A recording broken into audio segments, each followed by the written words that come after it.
இந்த உடன்படிக்கை பெட்டிலும் அதுதான். பரவசத்தின் அடிப்படையில் ஆசீர்வாதங்கள் அல்ல. there are some principles. தேவன் வைத்திருக்கிற அந்த வழிமுறைகள், நாம் பின்பற்ற வேண்டிய சில காரியங்கள். இன்றைக்கு நம்முடைய வாழ்க்கையில அறிவு, அனுபவங்கள் அது மேலோங்கி நிற்கிறது. ஆனால் தேவனுடைய அந்த நடைமுறை திட்டங்கள், the principles of God, தேவனுடைய திட்டங்கள் நம்ம வாழ்க்கையில் நிறைவேறுவதில்லை. அதற்கு நாம் பல காரியங்களை சொல்லலாம். பொதுவாகவே தேவன் நிதானமாய் செய்வார், நேர்த்தியாய் செய்வார். இங்கே தேவனுடைய அந்த ஆசீர்வாதங்களை நாம் இழந்து போவதற்கு காரணங்கள், பல காரணங்கள் உண்டு. இங்கே நாம் பார்த்தோமே, தேவன் எதிர்பார்க்கிற அளவுக்கு நாம் காரியங்களை செய்ய தவறி போகிறோம். இதை குறித்து தொடர்ந்து இந்த தாவீதின் கூடாரத்துல தேவன் வைத்திருந்த அந்த வழிமுறைகள், இன்றைக்கு நாம் பாரம்பரியங்களை பின்பற்றுகிறோம், ஆனால் தேவன் வைத்திருக்கிற நடைமுறைகளை பின்பற்ற தவறிவிடுகிறோம். தேவன் எதிர்பார்ப்பது எல்லாம் அவர் விரும்புகிற ஒரு வாழ்க்கை. அது எழுப்புதலா இருக்கலாம், ஊழியத்தினுடைய வளர்ச்சியா இருக்கலாம், ஒரு முன்னேற்றமா இருக்கலாம். அதற்கு ஒன்றாக தேவனுடைய செய்கிறார். இதைத்தான் அந்த ஓபேத்தினுடைய அந்த உடன்படிக்கை பெற்றுள்ள காரியங்கள் தேவன் செய்தார். லூக்கா மத்தேயு 3:12 அவர் சொல்லுகிறார், அவர் தமது களத்தை நன்றாய் விளக்குகிறார். தேவன் ஒரு காரியத்தை செய்யும் முன்பதாக அந்த களத்தை நன்றாய் விளக்குகிறார். அதற்கு பிறகு கோதுமையை களஞ்சியத்தில் சேர்க்கிறார். இது ஒருவேளை நீங்கள் புரியாமல் இருக்கலாம். கோதுமை களஞ்சியத்தில் சேர்க்க முன்பதாக அதை தூற்றுக்கூட அவர் கையில் எடுக்கிறார். உன்னுடைய கருத்து என்னவென்றால், அந்த தூற்றுக்கூட கையில் எடுக்கும் போது அது இருக்கிற தேவையற்ற குப்பை, அசுத்தம், அந்தகாரம் எல்லாவற்றையும் அவர் தூக்கி எறிகிறார். இன்றைக்கு பல நேரம் நம்முடைய வாழ்க்கையிலே நாம் அதை மறந்து போகிறோம். தேவன் ஏன் இதை செய்கிறார்? இல்லை, தேவன் ஒரு நோக்கத்தோடு செய்கிறார். அவர் நோக்கங்களின் ஆண்டவர். எதை செய்தாலும் ஒரு நோக்கம் உண்டு அவருக்கு. அவர் சொல்லுகிற வார்த்தை. எனவேதான் லூக்கா 22:33 சீமோனை கர்த்தர் பயன்படுத்துவதற்கு முன்பதாக ஆண்டவர் சொன்ன, சீமோன் சொன்ன வார்த்தை, கோதுமையை சுளையினால் புடைக்கிறது போல சாத்தான் உன்னை புடைக்கிறதற்கு உத்தரவு கேட்டுக்கொண்டார். இது ஒருவேளை நீங்கள் பொருத்தமில்லாமல் இருக்கலாம். தேவன் ஒரு மனிதனை பயன்படுத்துவதற்கு முன்பதாக உபத்திரவத்தின் பாதையிலே, கண்ணீரின் பாதையிலே, கலக்கத்தின் பாதையிலே, வேதனையின் பாதையில் அவன் அனுப்புகிறார். என்னாகமம் 4:15 ஆரோனும் அவன் குமாரரும் பரிசுத்த ஸ்தலத்தையும் அதனுடைய சகல பனிமுட்டைகளையும் முடித்து தீர்த்த பின்பு, வேதம் சொல்கிறது, அதை ஆண்டு சொல்கிற வார்த்தை, ஆசரிப்பு கூடாரத்திலே கோகாத் புத்திரர். அது மட்டுமல்ல, இங்கு சொல்லப்பட்ட வார்த்தை, அன்பானவர்களே, 2 சாமுவேல் 6:3 அபிரதாவின் வீட்டிலிருந்து அதை கொண்டு வந்தார்கள். இவன் ஊசாவினுடைய தகப்பன். அதில் சொல்லப்பட்ட வார்த்தை, ஒரு புது ரதத்திலே அதை நடத்தினார்கள். இங்கே நான் சொல்ல விரும்புகிற ஒரு சத்தியம் என்னவென்றால், தேவனுடைய தாவீதின் கூடாரத்துல நம்பர் 1 நாளாகமம் 15:12 அங்கே முதலாவது பரிசுத்தம். இதுதான் தாவீதின் கூடாரத்தினுடைய முதல் மகிமை, முதல் சிறப்பு, பரிசுத்தம். அடுத்தபடி அடுத்த வார்த்தை அங்கு சொல்லப்பட்டிருக்கிறது. அன்பானவர்களே, அதுல கர்த்தரை அறிகிற அந்த அறிவு. உபாகமம் 10:8 சொல்லுகிறது, அங்கே அவருடைய சன்னதியிலே நின்று அவருக்கு ஆராதனை செய்ய. இன்றைக்கு இந்த தாவீதின் கூடாரத்தினுடைய மேன்மை என்னவென்றால், ஆராதனை செய்ய, அவருக்கு ஊழியம் செய்ய, அங்கே அவரை துதிக்க, அவரை பாட, அவரை கீர்த்தனம் பண்ண. மாத்திரமல்ல, ஆசரிப்பு கூடாரத்துல ஜனங்களை கர்த்தர் ஆசீர்வதிக்கிறார். ஆனால் அந்த கூடாரத்துக்குள்ளே பிரவேசிப்பதற்கு ஆயத்தம் தேவை. எனவேதான் சங்கீதக்காரன் சொல்லுகிறான், 24ஆம் சங்கீதம் 3ஆம் வசனத்திலே, கர்த்தருடைய பர்வத்திலே யார் ஏறுவான், அவருடைய பரிசுத்த ஸ்தலத்திலே யார் நிற்பான். 15:2 சங்கீதம், உத்தமனாய் நடந்து நீதியை நடப்பித்து மனதார சத்தியத்தை பேசுகிறவன் தானே. எல்லாரும் கர்த்தருடைய ஆலய அந்த தாவீதினுடைய கூடாரத்துல சொன்னவங்களுக்கு புரிய வைக்கிறேன். பரிசுத்தம், நீதி, சத்தியம். தாவீதின் கூடாரத்துக்கு உண்மையா தேவ சமூகத்துக்கு வந்தா அங்கே வேதம் சொல்லு 15:3 சங்கீதத்துல அவன் புறங்கு வர மாட்டான், தீங்கு செய்ய மாட்டான், அயலான் மேல் சொல்லப்படும் நிந்தையான பேச்சை அயலான் நிந்திக்க மாட்டான், அது பெரிய பொருட்டா எடுக்க மாட்டான், யாரையும் தீமை கீழ்ப்பானவனாய் அல்லவிட்டால் தன்னை மேலானவனாய் பார்க்க முடியாது என்றால் ஆசிரியர் கூடாரத்து மேன்மை அதுதான். அங்கே தேவன் அவனை பரிசுத்தம் பண்ணுகிறார், அவனுக்கு நீதியை கற்றுக் கொடுக்கிறார், ஒன்று அவனுடைய சுபாவங்களை மாற்றுகிறார், எண்ணங்களை மாற்றுகிறார், வாழ்க்கையை மாற்றுகிறார். அதுதான் சபையினுடைய மேன்மை. இத்தலம் குறுந்து புஸ்தகத்தில் வாசிக்கிறோம். ஒரு காலத்தில் அக்கிரமத்தில் வாழ்ந்தவர்கள், அநியாயத்தில் வாழ்ந்தவர்கள், தீட்டுப்பட்டவர்கள், ஆனால் என்றைக்கு சபைக்குள்ளே வந்தார்களோ வேதம் சொல்லுகிறது அவருக்கு ஒரு புதிய பெயர், பரிசுத்தவான்கள், நீதிமான்கள். நீங்கள் 1 Corinthians 2 வாசித்து பார்க்கும் போது அங்கே பரிசுத்தமாக்கப்பட்டவர்கள் பரிசுத்தவான்களுமாய். அப்படியானால் திருச்சபைக்கு வரும்போது, தாவீதின் கூடாரத்துல வரும்போது வாழ்க்கை மாறுகிறது, எண்ணங்கள் மாறுகிறது, சுபாவங்கள் மாறுகிறது. ஈத்தன் 15 சங்கீதம் 5 தன் பணத்தை வட்டிக்கு கொடாமலும் குற்றம் இல்லாதவனுக்கு உதமாய் பரிதானம் வாங்காமலும் இப்படி செய்கிற, அதாவது அவனுடைய கருத்து என்னவென்றால் தாவீதின் கூடாரத்துல வரும்போது எண்ணங்கள் மாறும், தொழில் மாறும், ஆசைகள் மாறும், விருப்பங்கள் மாறும், இதயங்கள் மாறும், வாஞ்சைகள் மாறும், நோக்கங்கள் மாறும். வசனம் சொல்லுகிறது அங்கே தாவீதின் கூடாரத்துக்குள்ளே வந்தவன் அசைக்கப்படுவதில்லை. என்னை கேட்டுக்கொண்டிருக்கிற அன்பான தேவ பிள்ளையே, இந்த நாளிலே வேதம் சொல்லுகிறது அந்த தாவீதின் கூடாரத்திலே வரும்போது அவருடைய நிலைமைகள் மாறுகிறது, அவருடைய வாழ்க்கையின் தரம் மாறுகிறது. அந்த வசனத்தை நான் படிக்கிறேன், கேளுங்கள். அந்த தாவீதின் கூடாரத்துக்குள்ளே வர வேண்டுமானால் நம்பர் 1, உங்களை நீங்களே பரிசுத்தம் பண்ணிக்கொள்ளுங்கள். அப்படி பரிசுத்தம் பண்ணிக்கொள்ளும் போது தேவன் நடுவிலே அற்புதங்களையும் அதிசயங்களும் தேவன் செய்வார். அது மட்டுமல்ல, ஒரு நாள் வரும், அன்றைக்கு வெளிப்படுதல் 14:1 சீயோன் மலையிலே ஆட்டுக்குட்டியானவரு கூட நீங்களும் அவரோடு கர்த்தரை ஆராதிக்க முடியும். அது மாத்திரமல்ல, 14:2 தேவனோடு தொழுது கொள்ளுகிற, தேவனை ஆராதிக்கிற, அவருக்கு முன்பாக புதுப்பாட்டை பாடுகிற அப்படிப்பட்ட ஒரு மாபெரும் கிருபை.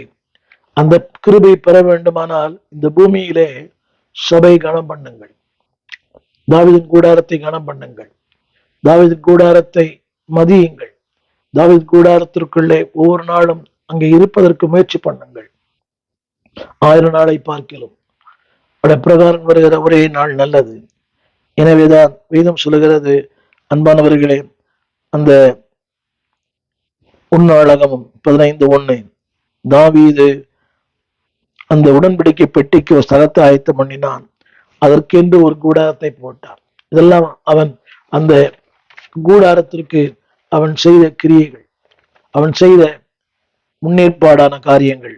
என்னை கேட்டுக்கொண்டு காண்பது தேவ பிள்ளையே, அப்படி செய்யும் போது விழுந்து போன உன் வாழ்க்கை, விழுந்து போன உன் ஜீவியம், விழுந்து போன உன் குடும்பம், ஆரம்பத்தில் சொன்னது போல அப்போஸ்தலர் 15:17 மறுபடியும் எடுப்பிப்பார், பழுதாய் போனவைகளை சீர்படுத்துவார், செம்மைப்படுத்துவார். எல்லாவற்றுக்கும் மேலாக உலக தோற்ற முதல் தேவன் உன்னை கொண்டு என்ன செய்ய வேண்டுமோ அதை செய்து முடிப்பார்.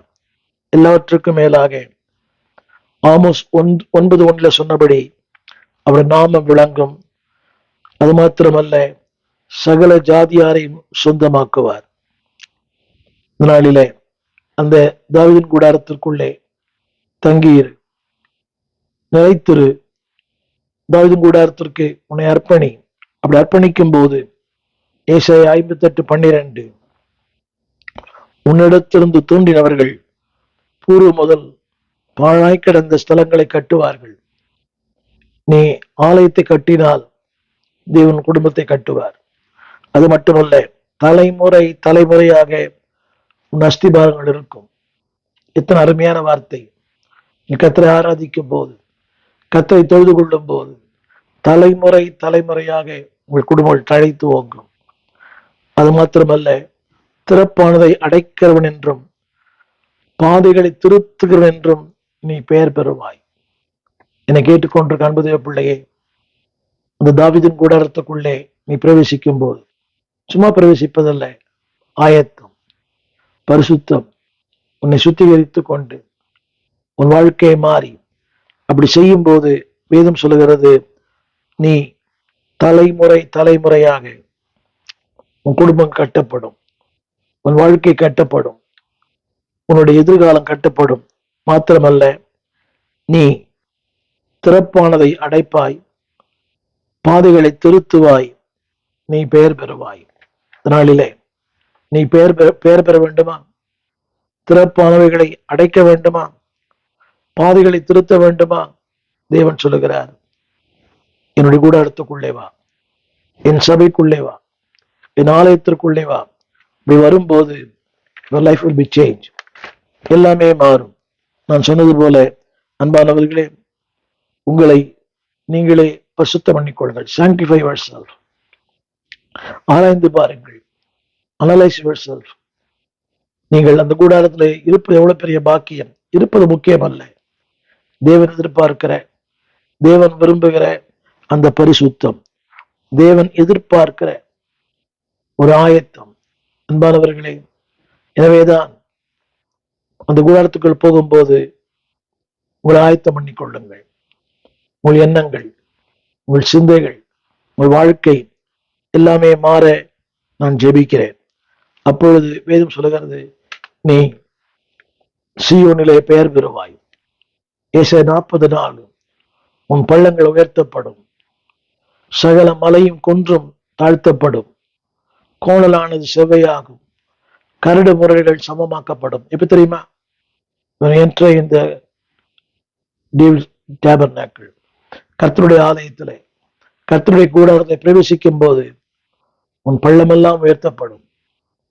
என்ன பள்ளமா இருக்கலாம், ஆன்மீக, பொருளாதார, ஆவிக்குரிய உயர்த்த மலைகளும் குன்றுகளும், உனக்கு முதலாக நிறைய மலைகள் இருக்கலாம்.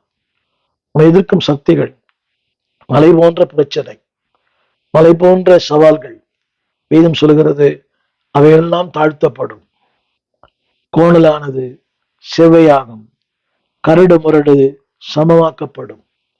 இது உண்மை. நான் சொல்லுகிற வார்த்தை priorities and priorities. தேவனுடைய ஆலயத்திற்கு முக்கியத்துவம் தாருங்கள், அதை விரும்புங்கள். The most dearest thing in the world is a church. சபைதான் உலகத்தில் விருப்பமான இடம், மேலான இடம், உயர்வான இடம். அதை விரும்புங்கள். அது மட்டுமல்ல, வேதம் சொல்லுகிறது, கர்த்தரின் மகிமை உங்களுக்கு வெளிரகமாய் காணப்படும். அது மாத்திரமல்ல, அவருடைய எதை சொன்னாரோ அவர் வைத்த வாக்குத்தத்தங்கள் வாழ்க்கையில நிறைவேறும். எனவே இந்த நாளிலே தேவனுடைய கூடாரம், தேவனுடைய ஆலயம், தேவனுடைய பரிசுத்த சபை விட்டு விடாதிருங்கள். தாவீது சொன்னான், அந்த ஆலயத்திற்குள்ளே நான் பிரவேசிக்கிற வரை, அந்த ஆலயத்திற்குள்ளே பிரவேசிக்கிற நாள் வரை நான் படுக்கையில் மேல் ஏறுவதில்லை. அது அவனுடைய மிகப்பெரிய பாரம், தேவனுடைய ஆலயத்தை கட்டும்படியாக. இன்னைக்கு ஆண்டவர் உங்களுக்கு எனக்கும் கைவேலை இல்லாத ஆலயத்தை தந்திருக்கு. நீங்களே ஒரு ஆலயம். உங்களை பரிசுத்தம் பண்ணிக் கொள்ளுங்கள். நிறைய காரியங்களை சொன்னேன். வாழ்க்கை மாறும், பள்ளங்கள் நிரப்பப்படும், மலைகள் தகர்க்கப்படும், வனாந்திர வயல்வரியாய் மாறும். உடைய வாழ்க்கையில் பூத்து குலுங்குவாய், காய்த்து கனி தருவாய், நீ பெயர் பெறுவாய். நான் சொன்ன அந்த கடைசி வார்த்தை ஏசாயா 58:12, நீ பெயர் பெறுவாய். நீ பெயர் பெற வேண்டுமா?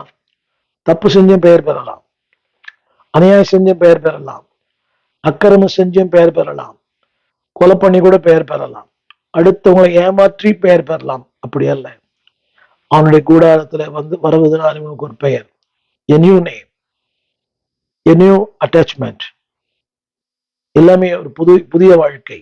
வேதம் சொல்லுகிறது, நீ கட்டுவாய், திறப்பானதை அடைப்பாய், பாதைகளை திருத்துவாய், பூர்வ காலமாய் கடந்த எல்லா ஸ்தலங்களையும் கட்டுவாய். என் அன்பு தேவ பிள்ளைகளே, don't miss the church, don't despise the church. சபையை அசட்டை பண்ணாதீங்க, சபையை கனம் பண்ணுங்க. நீங்கள் கனம் பண்ணப்படுவீர்கள், பெயர் பெறுவீர்கள். காலத்தால் அழியாத ஒரு பெயர் உங்களுக்கு உண்டாயிருக்கும். உங்களுக்காக ஜெபிக்க விரும்புகிறேன். ஜெபிப்போம். வானத்தையும் பூமியும் படைத்த நல்ல ஆண்டவரே, அருமையான வேலைக்காக நன்றி. உங்களுடைய கிருபையின் கரங்களிலே எங்களை தாழ்த்துகிறோம். நீர் பாராட்டின எல்லா நன்மைகள், கிருபைகள், இரக்கம், தயவு, அன்புக்காக நன்றி. இப்போது அன்பின் கரங்களிலே எங்களை படைக்கிறோம். ஆண்டவரே, உங்களுடைய ஆலயத்தை அசட்டை பண்ணாதபடி, உங்களுடைய ஆலயத்தை கனம் பண்ண, உங்களுடைய கூடாரத்தை கனம் பண்ண, உங்களுடைய பரிசுத்த ஸ்தலத்தை கனம் பண்ண எங்களுக்கு சகாயம் பண்ணும். நீ ஆலயத்தை வைத்திருக்கிற அத்தனை ஆசீர்வாதங்களையும் பெற்றுக்கொள்ள பெயர் பெறுவாய். ஆம் தகப்பனே, அந்த கூடாரத்துக்குள்ளே போகும்போது பள்ளங்கள் நிரப்பப்படும், மலைகளும் குன்றுகளும் தாழ்த்தப்படும், எல்லாமே மாறும். அப்படிப்பட்ட ஒரு மேலான வாழ்க்கைக்கு எங்களை நடத்தும். எல்லாவற்றை விட உடைய ஆலயத்தை அதிகமாய் நேசிக்க, உடைய கூடாரத்தை அதிகமாய் தங்க, அங்கே தங்கி இருப்பதையே எங்கள் பாக்கியமாய் கொள்ள இரக்கம் செய்யும். That must be your desire. அதுவே எங்கள் விருப்பமாய் இருக்கட்டும், அதுவே எங்கள் ஆசையா இருக்கட்டும். உலகத்துல யார் யாருக்கு என்னென்னவோ ஆசை, எங்கள் ஆசையெல்லாம் நீரும் உடைய ஆலயமும். பக்தன் பாடினது போல, ஆசையெல்லாம் நீர்தான் ஐயா. எங்கள் ஆசை நீரா இருக்கட்டும், உடைய வாசஸ்தலமா இருக்கட்டும், உடைய வார்த்தையா இருக்கட்டும், உடைய ஊழியமா இருக்கட்டும். That must be your desire. இதை தவிர எங்களுக்கு வேற ஆசை வேணாம் ஐயா. உடைய ஆலயம், உடைய சமூகம், உடைய ஊழியம், இதுவே எங்கள் வாஞ்சையாய் விருப்பமாய் மாறட்டும். இந்த செய்தி கேட்கிற ஒவ்வொரு வாழ்க்கையிலையும் ஆலயத்துக்கு முன்னுரிமை கொடுக்க, ஆண்டவரே, அந்த தாவீதின் கூடாரத்திற்கு முன்னுரிமை கொடுக்க இரக்கம் செய்யும்.